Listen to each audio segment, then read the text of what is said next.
তালামিজ ইসলামিয়া দেশ জাতির জন্য কোনো আবর্জনা নয়, কোনো অভিশাপ নয়, একটি নিয়ামত।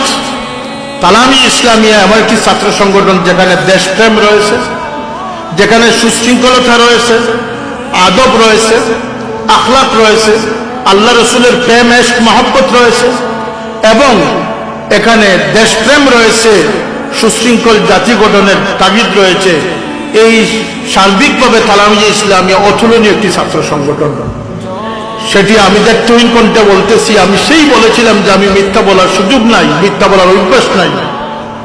আমি এই কথাটি আপনাদেরকে বললাম। এই তালামিজ ইসলামিয়া 43 বছর যাবত লক্ষ লক্ষ সৈনিক তৈরি করলেও হাজার হাজার নেতৃত্ব তৈরি করে দিয়েছে।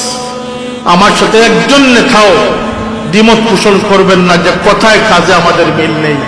হ্যাঁ, আমাদের মানসিক, শারীরিক, আর্থিক দুর্বলতা থাকতে পারে, আমাদের কোয়ান্টিটি কম হতে পারে, কিন্তু কোয়ালিটির ক্ষেত্রে আমরা কখনো আপোষ করি না।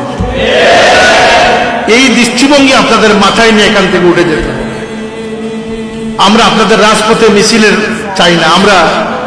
আমরা ওই ভোট ব্যাংক বানানোর জন্য আপনাদেরকে কর্মী হিসাবে চাচ্ছি না। আমরা আল্লাহর এই জমিনে আল্লাহর দিনকে সঠিক দ্বারা, আমি আবার বলতেছি সঠিক দ্বারা, আজকের দিনে সঠিক দ্বারার মুসলমানের অভাব। আল্লাহর নবীর ব্যঙ্গচিত্র অঙ্কিত হলে, বা সেদিন শুনলাম যে নবীকে গালমন্দ করেছে একদম, নাউজুবিল্লাহ। কোরআনকে পুরানো হচ্ছে, কোরআন অবমাননা করা হচ্ছে, আরো কিছু কত কিছু হবে। সেগুলার দ্বারা কোনো দান্দাবাজ মুসলমান, যারা বিদেশি ইহুদ নাসারাদের এজেন্ট হয়ে কাজ করতেছে, তাদের অন্তরাত্মা খাটবে না। যারা আল্লাহর হাবিবের উম্মত হয়ে কাজ করতেছে, তাদের অন্তরাত্মা খাটবে। অর্থাৎ তালামিজের চেয়ে কোনো দরদি, ইসলামের দরদি, হ্যাঁ আছে, আমি অস্বীকার করি না যে শুধু আমরাই যে ইসলামের দরদি, আমি সেই দাবি করতেছি না। কিন্তু আমি আল্লাহকে সাক্ষী রেখে বলতে পারি যে আজকে যে সময়টুকু আমরা অতিক্রম করে এসেছি, যারা আমরা তালামিজ ইসলামিয়ার এই সৃষ্টির লগ্ন থেকে কাজ করে যাচ্ছি, একটা মুহূর্তের জন্য তালামিজ ইসলামিয়াকে নিয়ে কোনো স্বার্থের কথা আমরা ভাবি নাই। এক স্বার্থের কথা আমরা ভেবেছি যে আল্লাহ নবীর পরে সাহাবীরা যে আমানত গ্রহণ করেছিলেন, ছাত্র সমাজের ক্ষেত্রে, বাংলাদেশের ক্ষেত্রে তালামিজ ইসলামের সেই আমানতদারি গ্রহণ করে থাকে। পারবেন আপনারা সেই দৃষ্টিভঙ্গি নিয়ে চলতে?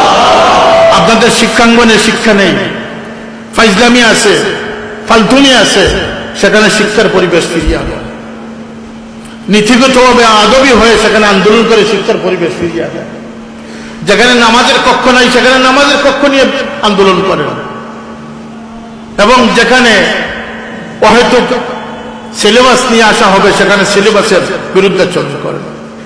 আপনারা তো অনেকেই মনে করেছেন যে আমরা সফলতার ঊর্ধ্বে মহা সফল হয়ে গেছি। না না, মাননীয় প্রধানমন্ত্রী স্নেহ বলে 2টা বই স্থগিত করেছেন। আমি যে প্রস্তাব নিয়ে গেছিলাম, তিনি শতভাগে আমার সাথে দ্বিমত পোষণ করেন, একমত পোষণ করেছেন।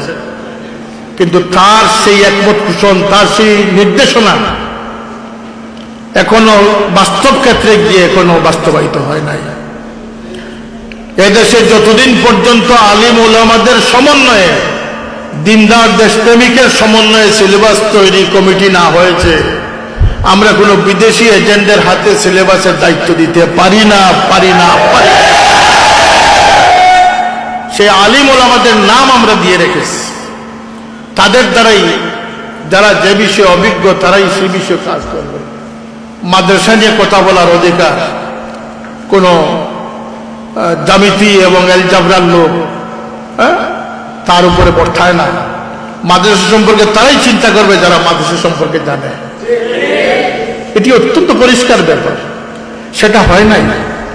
এবং আরো আশ্চর্যের বিষয় হচ্ছে, 2টি বই স্থগিত হলেও এর পিছনে আরো কয়েকটি বই সেট আপ করা আছে। সেই বইগুলোর থেকে কিন্তু এখনো ছাত্ররা মুক্তি পায় নাই। আর তালামিজ ইসলামিয়াকে বলতেছি যে এটা শুধু মাদ্রাসা ছাত্রদের আন্দোলন নয়, এই আন্দোলন হচ্ছে গোটা বাংলাদেশের শিক্ষার্থী ছাত্র সমাজের আন্দোলন।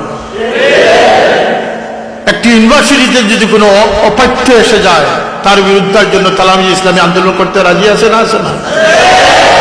এটা পাড়াদার সংগঠন, এটা কোনো রাজনৈতিক লেজুর নয়। তালামি ইসলামিয়া একটি আদর্শবাদী কাফেলা, নির্ভীক কাফেলা, যারা ইমাম হুসাইন রাদিয়াল্লাহু তাআলা আনহুর মতো সেই আদর্শে আদর্শিত, যারা হাত দেওয়ার পরিবর্তে গর্দন দিতে পারে কিন্তু তাদের হাত দিতে পারে না, যারা আপুষের পরিবর্তে তাদের জান কুরবান করতে পারে কিন্তু বাতিলের সাথে তারা আপুষ করতে জানে না। এইভাবে তালামি ইসলামীকে গড়ে তোলা আমাদের দায়িত্ব। এই নীতিবাক্যকে সামনে রেখে, এই জজবাত নিয়ে এবং বিশুদ্ধ আকীদার ভিত্তিতে উত্তম আদর্শ নিয়ে তালামি ইসলামিয়া যেদিন আরো বেশি তৎপরতা বাড়াবে, বেশি আঙ্গিনায় দুর্গুড়ায় পৌঁছে যাবে, সেদিন আমরা বিশ্বাস রাখি যে আলোকিত মানুষের সমাজ হবে, অন্ধকার সমাজ দূর হয়ে যাবে ইনশাআল্লাহ।